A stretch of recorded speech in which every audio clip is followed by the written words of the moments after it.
بسم اللہ الرحمن الرحیم۔ السلام علیکم ورحمۃ اللہ وبرکاتہ۔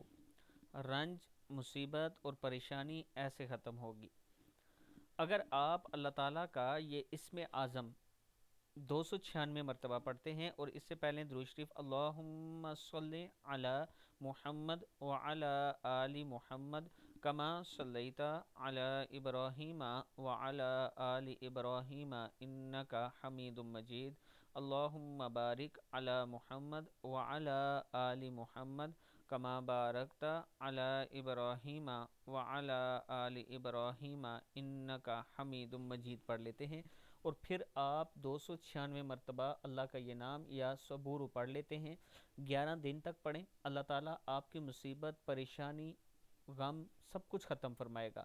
بس آپ نے پڑھنا روزانہ یہ 296 مرتبہ ہے، اور کوشش کریں کہ روٹین کے ساتھ پڑھیں، ایک وقت میں پڑھیں، کوئی ٹائم رکھ لیں، تو پھر اللہ تعالیٰ کا خاص کرم ہوگا۔